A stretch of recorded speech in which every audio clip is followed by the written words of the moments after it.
What's up, guys? I am joined by Mr. PMA himself.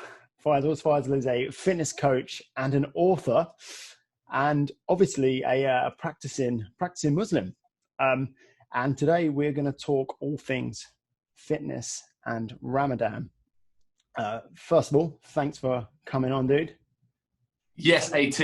Mate, thank you very much for having me. And as we were talking just before we started recording, this is a real interesting topic to talk about. I get inundated about Ramadan annually. So, yeah, thanks for having me. Thanks for the opportunity. Let's get stuck in. So for anyone who's listening, who's perhaps not practicing and just curious, could you just briefly, or take as long as you like, actually, talk us through Ramadan? So Ramadan, in very simple terms, is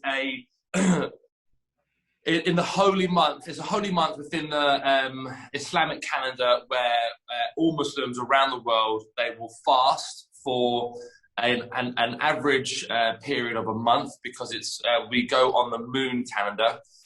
So from full moon to full moon, we will fast every day from sunrise to sunset. And that is nil by mouth. That is absolutely nothing passing the lips. So no water, no food between sunrise and sunset. And as I was brought up when I was, a very young kid, and I was taught that the reason, like, why do we fast as Muslims? What's the reason behind it? One of the main pillars of why we fast in Ramadan is to experience what less fortunate people than yourselves go through, people who are struggling.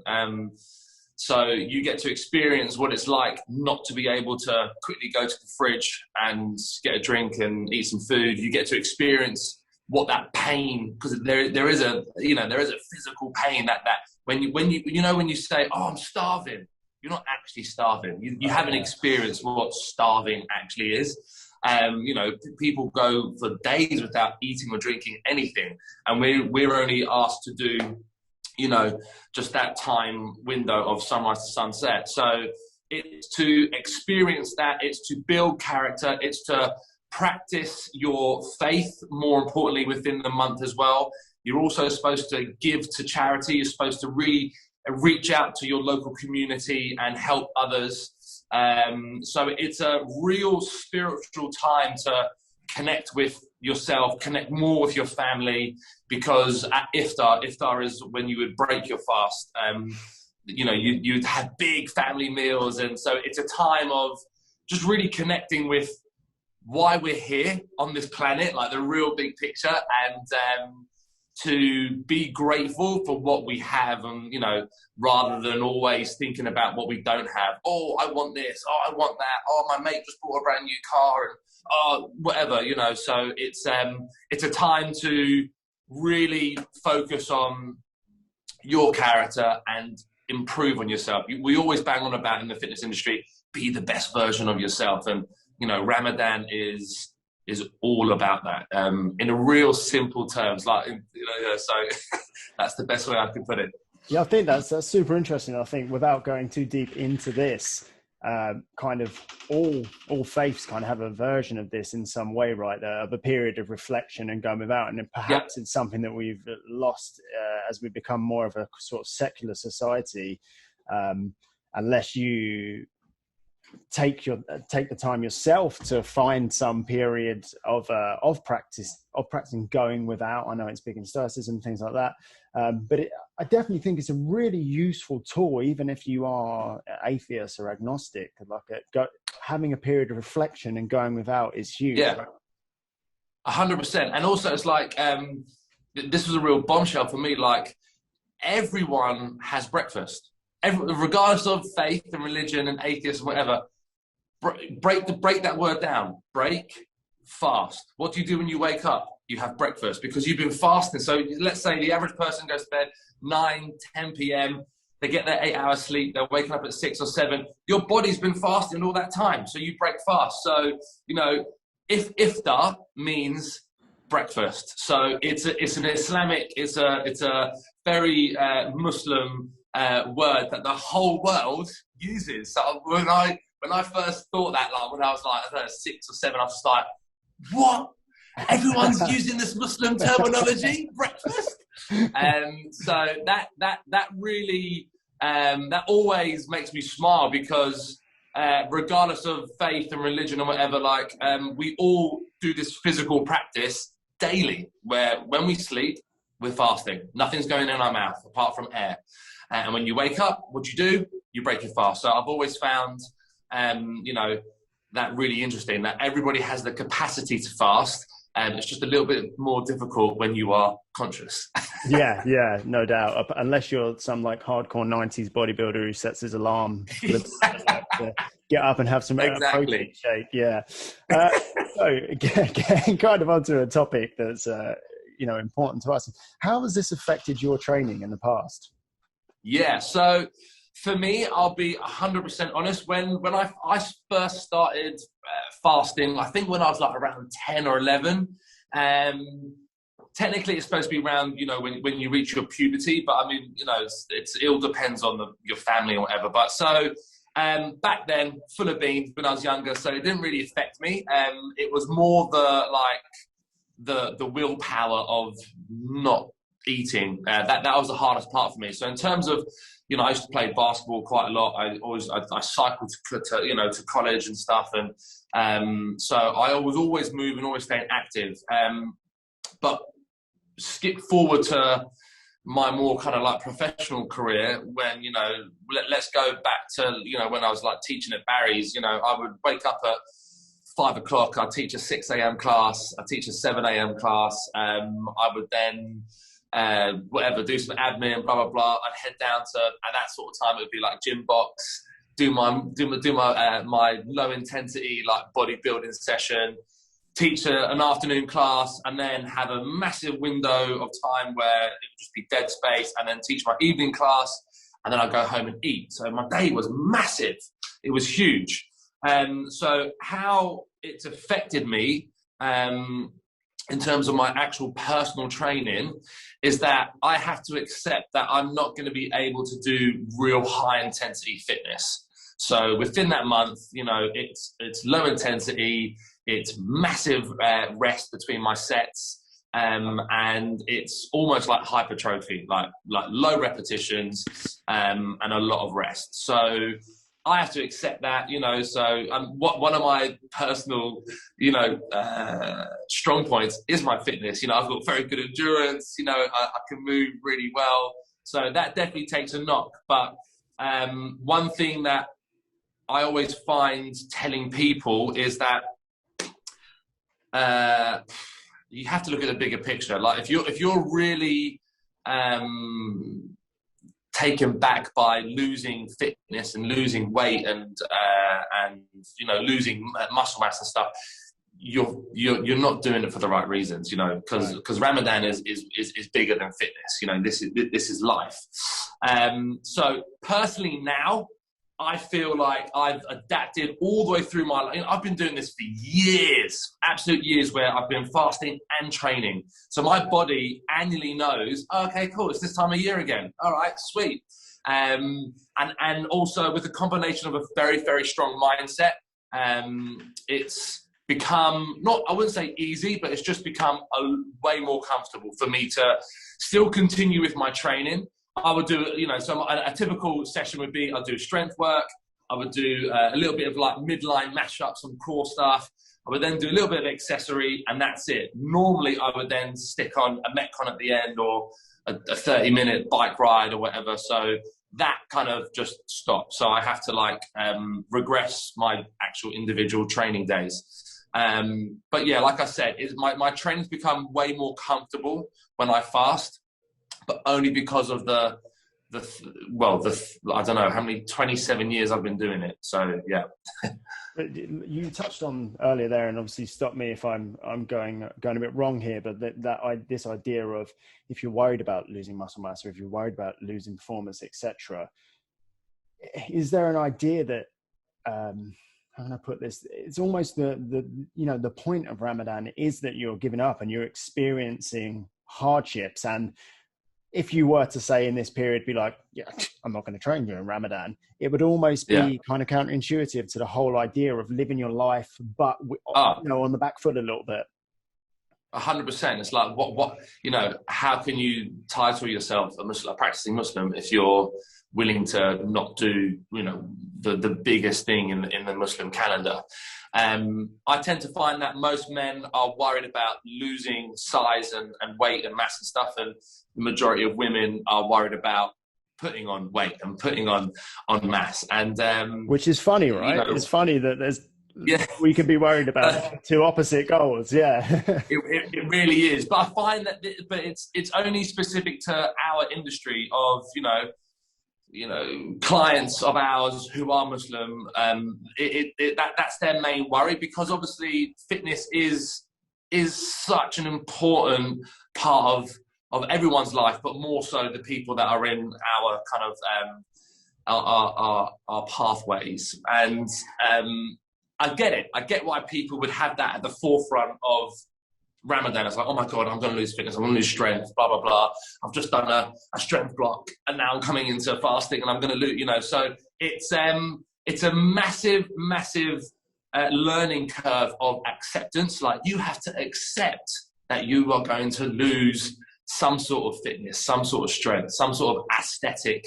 If you're looking to get a six-pack or bigger arms, or if you were going for that 10K, PB time, it's not going to happen. Like, it's 4 weeks of the year, which are going to you're not going to lose everything. You're just going to regress some stuff.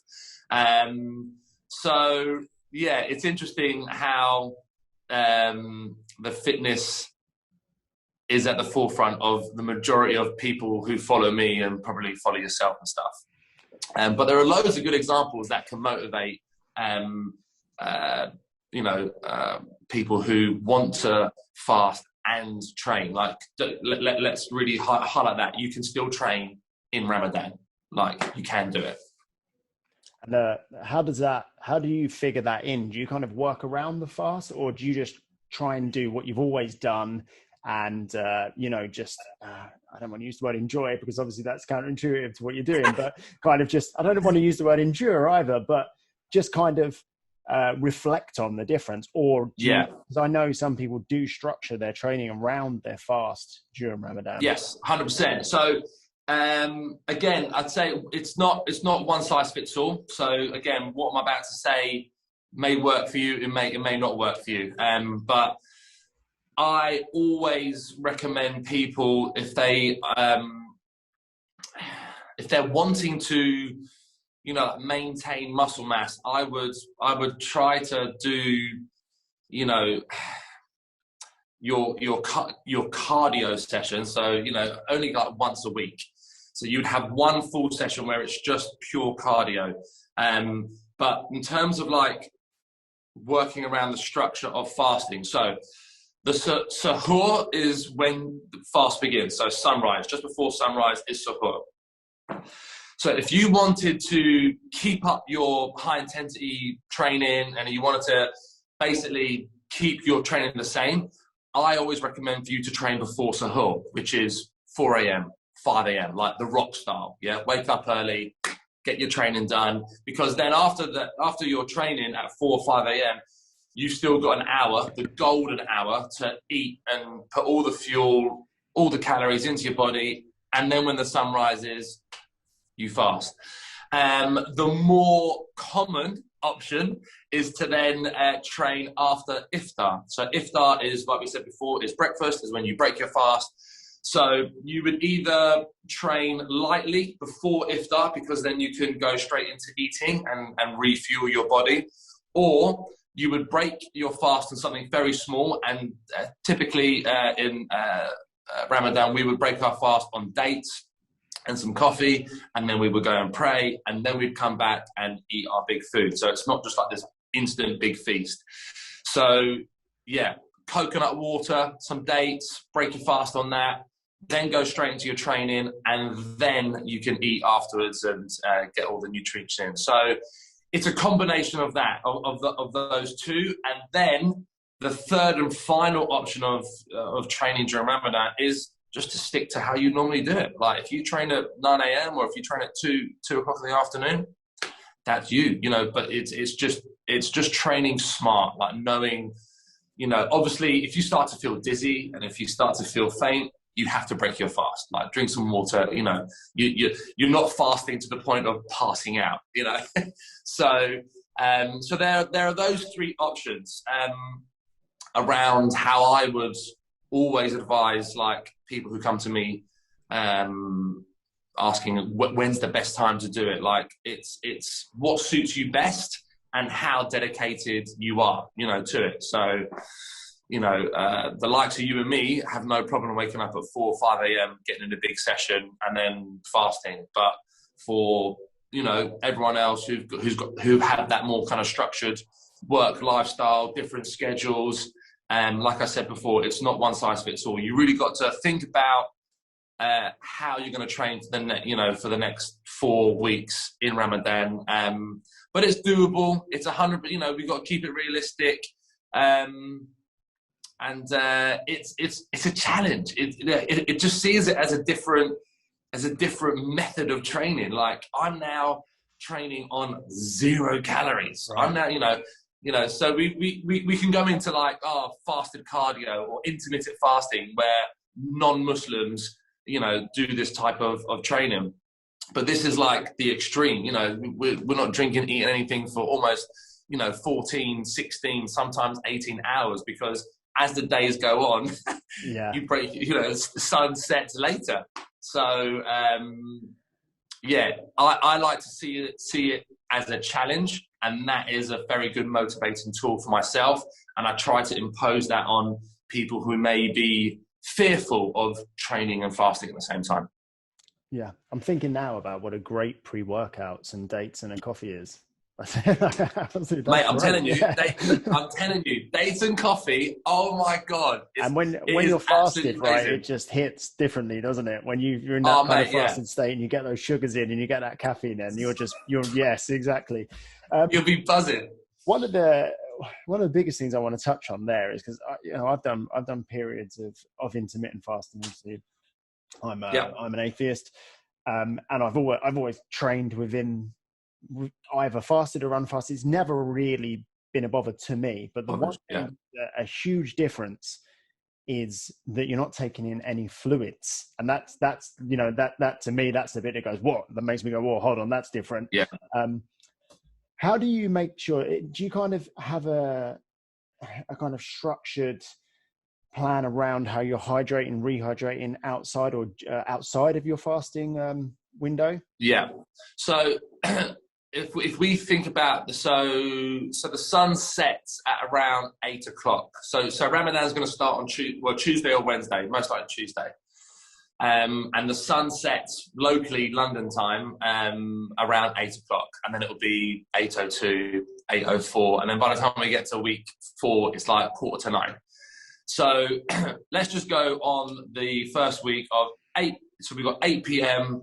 and then normal people go to bed with 10 o'clock, 11. Let's say you go to bed at midnight. You've got 4 hours. 4 hours to get all your food in, all your drinking. If it's me, mate, I'll go to bed at 9:30. I go to bed early. You've got to be in a buffet, mate. So it's difficult it's sometimes overwhelming to think like, oh my God, I've got this real small window of time before I go to bed where I'm knackered, because you're tired. You're tired. Like you've done your normal. The whole idea is that you go about your normal day of life. You know, you're supposed to do everything normally. A lot of people, you know, kind of. I don't want to say the word like cheat, but they would, you know, sleep up until 3 p.m. and then do all their work. So their window of time of fasting is less, but they're still working within the parameters of like. You know, if you go to like Saudi Arabia, for instance, like everything is flipped, reversed. So everything is closed during the day and everything's open at night. So it's almost like they sleep during the day and then they've got like 2 or 3 hours fasting and then it's like a big party. But then it's different time zones. You know, some places in the country have got, you know, quite nice small windows of fasting. Other countries have got real unfortunate. But it's the moon calendar. So over decades and decades, every single time zone will experience different lengths of sunrise to sunset. I remember, I don't know, it must have been like maybe 11 years ago, 12 years ago. It was during Christmas, and you know the sun sets at 4 p.m. It was easy. It was so it's dark at 4 o'clock. You're like, sweet, you know. Whereas now it's I mean, a couple of years ago we were slap bang in the middle of June, and it was just like, oh my god, and it was hot and whatever. Yeah. So like I said, it's challenging. I've totally forgotten what the actual question was. Water. I mean, that's what I was actually about to say. I bet during June it was super tough because of the heat, right? Yeah, I waffle on. So I recommend to aim to get 2.5 liters of water in before you go to bed. Okay, which is a lot of water in a small time frame. So instantly you're thinking, oh my god, because it's so crazy what your mind does, but then what your body actually reacts to. So you're thinking, I'm so thirsty, I'm so hungry. You get a big pint of water and you start necking it down and you realize you can only take 3-4 gulps. And you get to halfway and you're like, oh, I'm done. So be sensible about getting your water on. That 2.5 liters is crucial if you want to like maintain training. So you got to sip it all the way through. Make sure you have it ready. You know, get the big bottles of Volvic or Evian or whatever, and measure it out. You know, you need 2 of them. You know, so throughout your small window where you can drink, you've just got to keep boom, and it's really enticing to go, oh, I want a soda, or you know, I want my favorite fizzy drink. You've got to stay away from that because they're not going to hydrate you. They're not going to give you what you need. Coconut water. They're the only things that I advise you to actually put into your body if you are taking training in Ramadan seriously. You know, because my dad, for instance, he would just drink coffee all evening and then wait. I was like, how are you not drinking water? But then there are certain people who are just like not built right. that it's like you can see my notes, mate, because that actually brings us on nicely to the next thing I kind of wanted to get into was, are you, as a trainee, and as you mentioned, it's not one size fits all, and if you ain't about this life, it might be different, but do you kind of aim more so over Ramadan to make sure that you're actually focusing on your nutrition? And I mean that in the sense of getting in highly nutritious food, because obviously when you're eating all day, you can get away with some good meals, some bad meals, and you're still going to get your good meals. But when you've got to kind of funnel it into this bottleneck, is there kind of, do you focus a little bit more on making sure the quality of the food is up there? Quality of food and also high calories. Like, I aim to get as many calories into my body, but then there are certain foods that obviously contain more calories. So you're 100% correct. So high fats, high carbohydrates, high fibers, you know, and again, it's almost like having smaller little meals, like, because it's that terminology, again, like you learn things. It's that terminology of, oh, your eyes are bigger than your stomach. Like, because you're so hungry, your eyes think, oh, I've got this massive, you know, banquet in front of me. I'm going to eat all of it. You take 2 mouthfuls and your stomach goes, thank you, all done. Because what happens is after week 1 or week, you know, maybe like between 7 to 10 days of fasting, sunrise to sunset, your stomach shrinks. So our stomachs right now are at their like optimal size, yeah? When you start to fast, your stomach actually shrinks because there's no food going into it. So it doesn't need to be the normal size we do it. So what happens when it shrinks is that when you eat food, only a certain amount can go into it. So when you think you're hungry, your eyes are bigger than your stomach, and then you only have 2 or 3 mouthfuls, you're like, oh, and it's annoying because you know you want to eat more, but you physically have that full feeling. You're like, I'm so full. So that's why it's really important, like you said, to meal prep. Like, food is so big in Ramadan. You get, yeah, I love going around to my dad's. He makes massive koftas and tabbouleh, and he does this amazing like tahini dip, and we just go the falafels. But it's about eating slowly and being really mindful of how you eat. There's so many different levels of teaching that you get through fasting, because for people who don't know about fasting or maybe doing it for the first time, their instant thought is like, oh, let's eat quick. Boom, I'm hungry.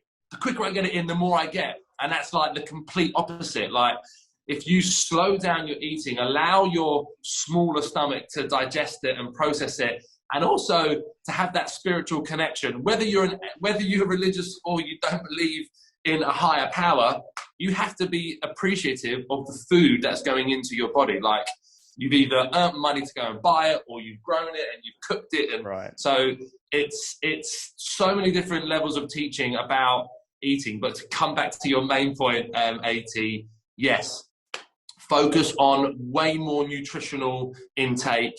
I aim to go for higher calories. It doesn't really matter if that's white carbohydrates or whatever, or because I'm still sort of training. But for those who may struggle throughout the day, 100% slower eating. That way you can actually get more food into your system. And then, sipping that 2.5 litres of water for sure.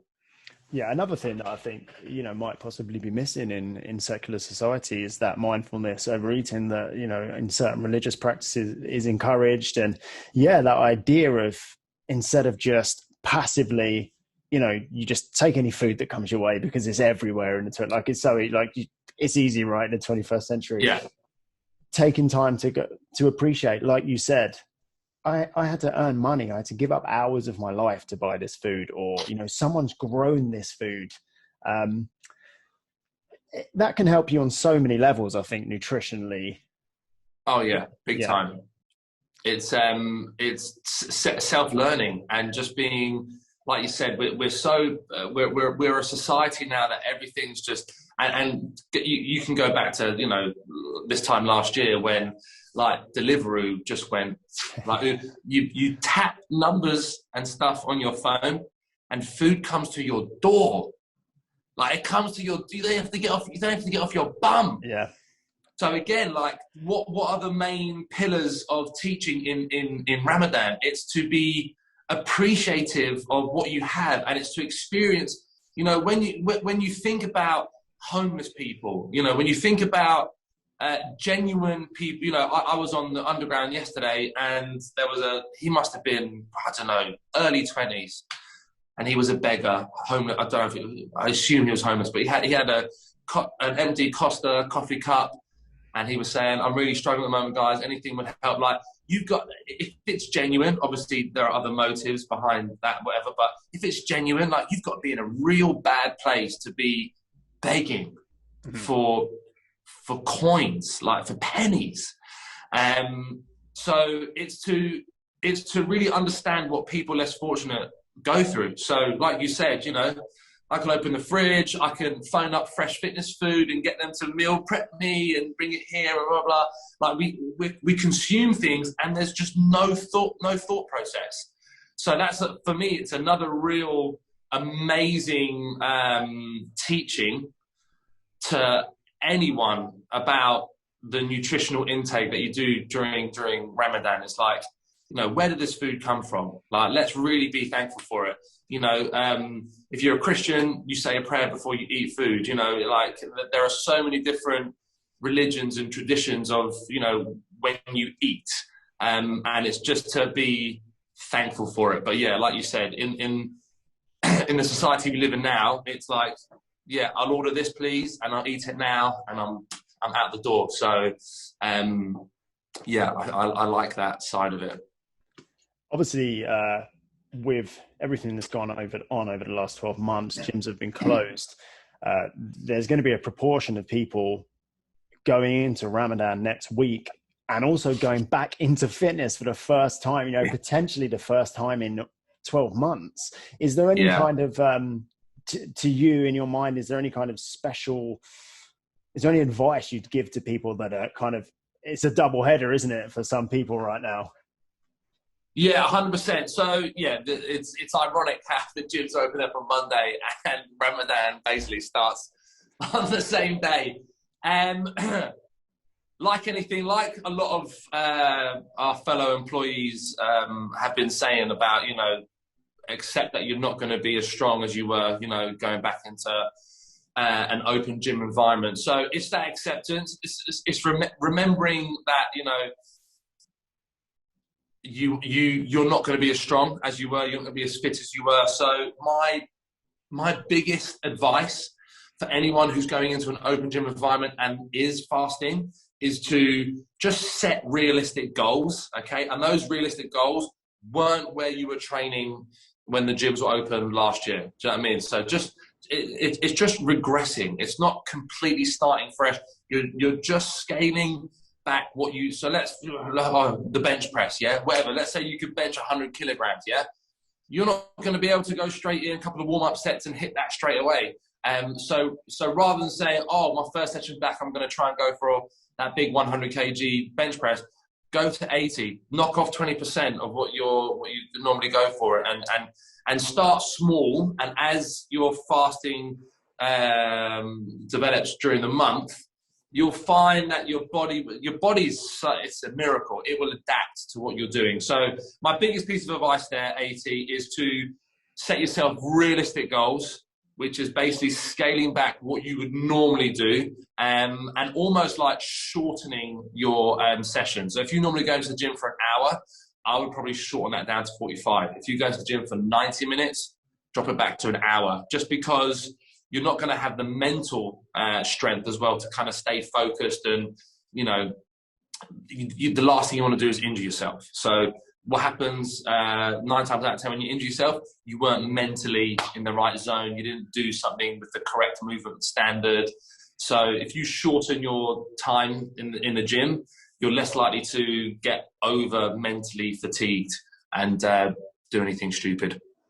Yeah, and I definitely think that all of the advice you've just given there is perfect for everybody returning to the gym, but doubly so if you're going to be returning to the gym in a kind of unfueled state as such. Is about listening to your body, right? And and erring on the side of caution, I would say, like for everybody going back to the gym, but especially if you're running on an empty tank, like listen to your body. Yeah, exactly. Err on the side of caution. Yeah, it's interesting. But then our 24-hour gym's going to be open as well. I believe so. Yeah. So that they are lifesavers for Muslims, female and male, who are training during Ramadan. Because then, depending on what you do as a job or what your schedule is like, you could have iftar, break your fast. You could sleep for a couple of hours, set your alarm for 1 o'clock in the morning, head down to your local 24-hour gym, smash out your session then and still maintain that same level of fitness.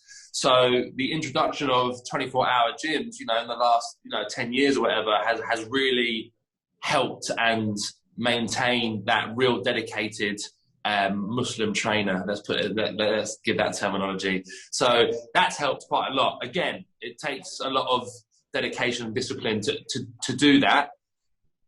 But if you want it, the option's there for you to train like that. So that's really good. Yeah, that's super interesting. Actually, the change that's possibly made for Muslim trainees in the last sort of decade or so, and opening up other avenues for them. As you say as well, it's a month, right?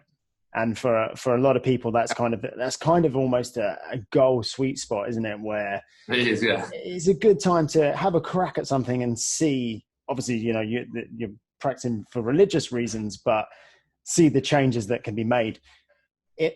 Are your experiences in training and nutrition during Ramadan, have you learned lessons from them that you've taken forward into the rest of the year?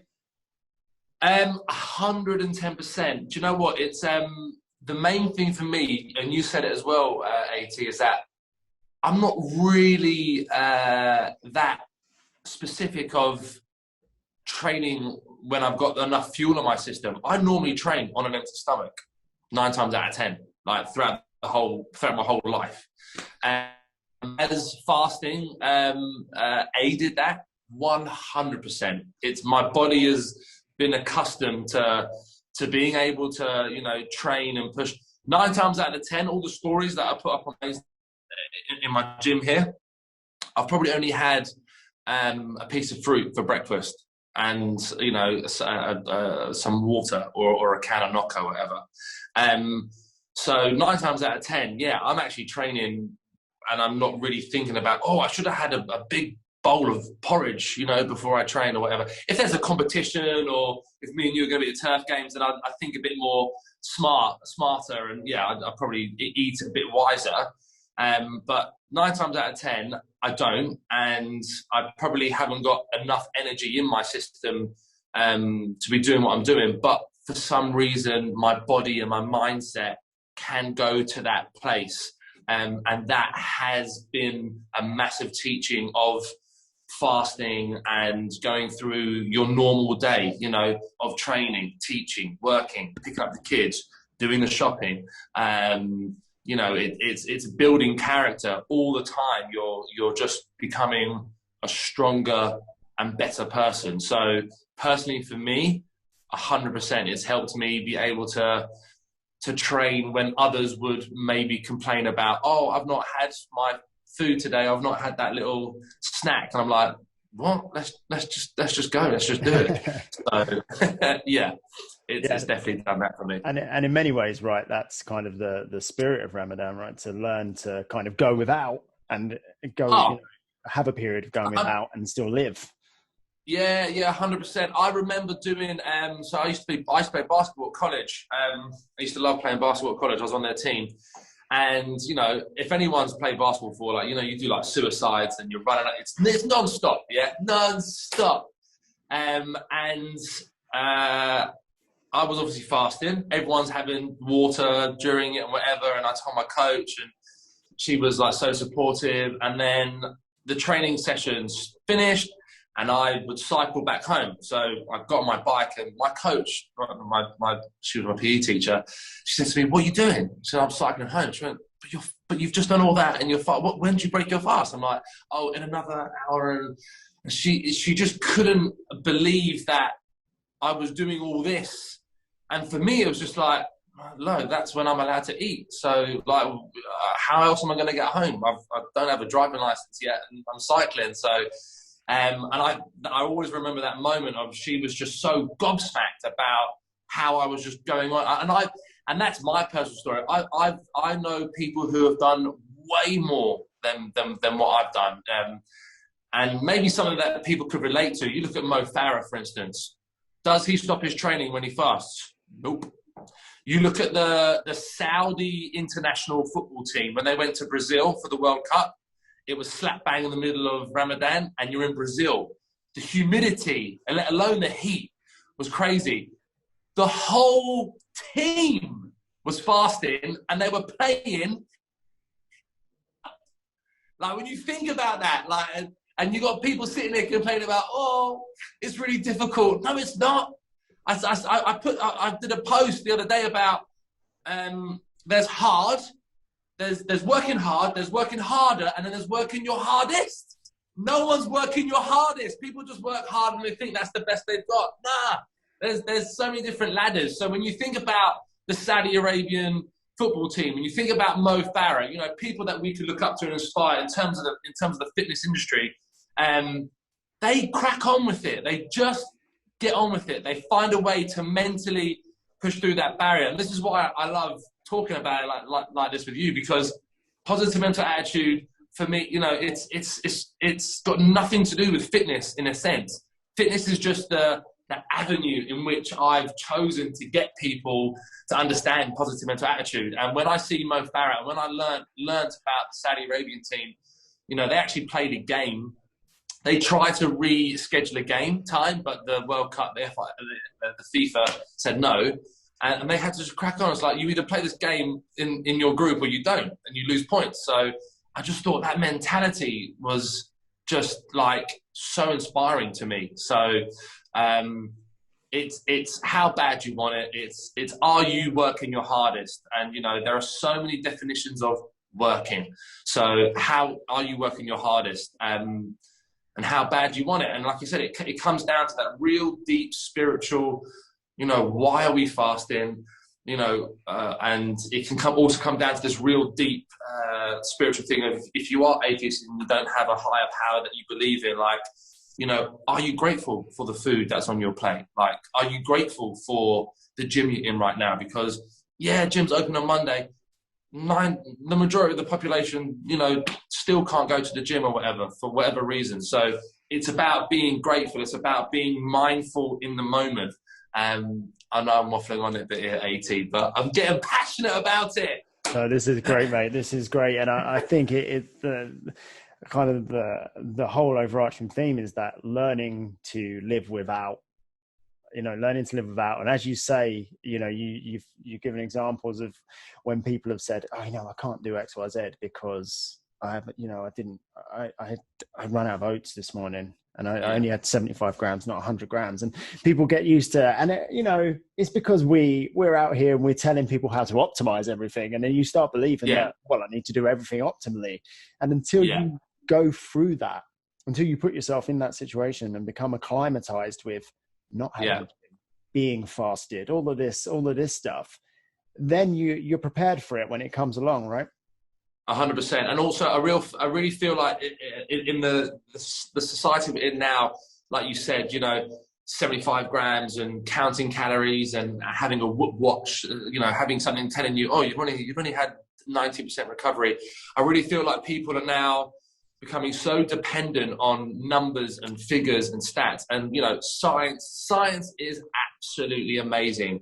But for the majority of our followers and for the majority of people who maybe listen to what we're saying today, you're not professional athletes. Like, elite athletes are only going to really benefit from knowing how much recovery they got in their night's sleep and doing all this type of stuff. So what I'm getting on here is, for the majority of people, it's about the feeling. Like, when you wake up, do you feel like you had a good night's sleep? Do you feel energized?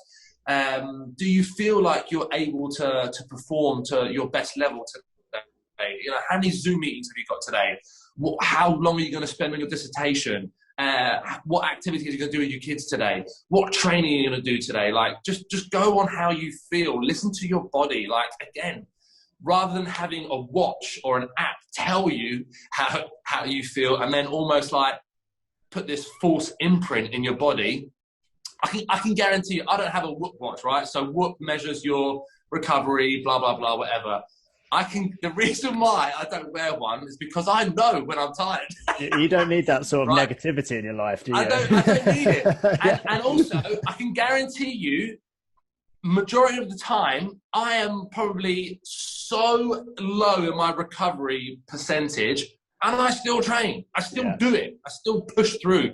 You know, anyone who's got a two-year-old kid will understand. You know, I wake up at like 5:30 sometimes, knackered.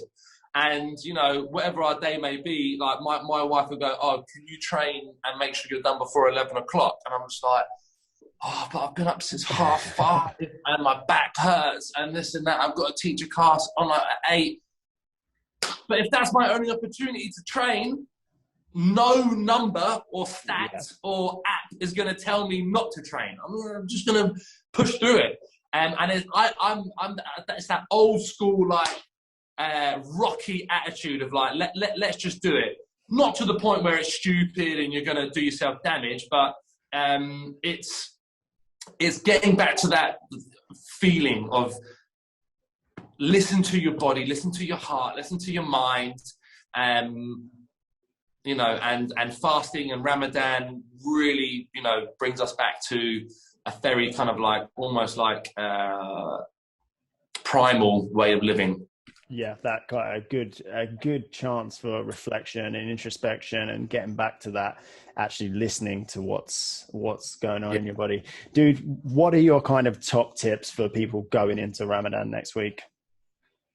Do not treat it as a diet. I find a lot of people do that. So I'll just highlight that straight away. Like, you know, yes, you lose weight. Yes, you can get shredded, but it's not a diet. Okay, so let's enter Ramadan. Let's enter fasting for the right reasons. Okay, if you are training, again, I would make a decision now. Are you going to train in that golden hour before suhoor, which is 4 or 5 a.m. in the morning? Are you going to train before or after iftar, which will be 7 o'clock or 9 o'clock? Iftar will be around 8. So make that decision.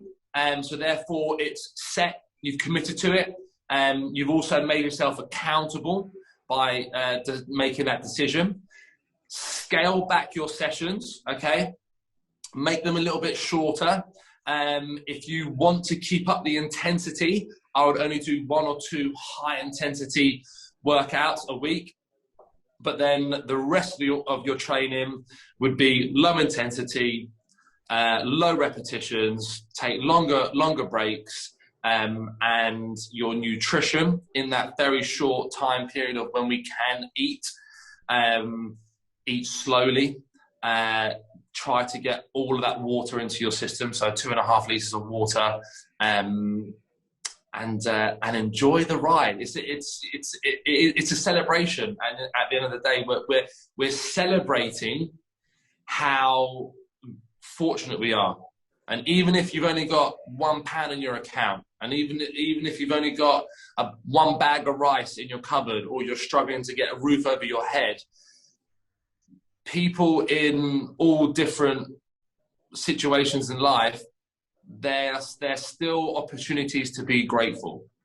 No matter how you may look down on someone, that is still grateful because they're breathing, they're alive, or whatever. Just really be fortunate for. If anything, this last year has taught us is to be grateful for what we've had. So coming into this Ramadan, it's almost like really highlighting that fact.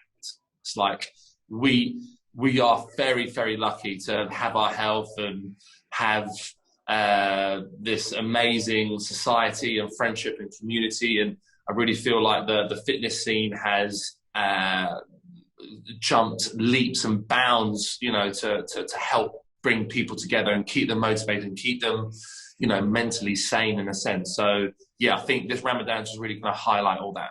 Yeah, dude, that's absolutely amazing. Massive thank you for your time. I know this is going to be a really handy resource for some people, and for anyone who's not practicing Ramadan, just an incredibly sort of interesting listen and some great takeaways, I think, regardless of your religious views. Where can people find you online, mate? They can find me at Instagram, Faisal PMA Fitness. That's my main go-to. I've actually got a website as well where I've got a blog on this as well, but I'm going to put that up on my site, on my Instagram anyway. So yeah, get me there. On my YouTube as well. I've actually got quite a lot of Ramadan training videos on my IGTV. I'll be doing more throughout the month, so you can catch me there. So yeah, I look forward to hearing your questions. Wicked. A one-stop shop for Ramadan much. Fitness, my man. Yeah, good stuff. Pretty much. I mean, I've got a TikTok account, but I don't do much on TikTok. We're past that, aren't we? I can't get on board. Oh my God, we so are. Dude, thank you very much for your time. Enjoy the rest of your day. Not at all. AT, you're the man. Thank you, bro.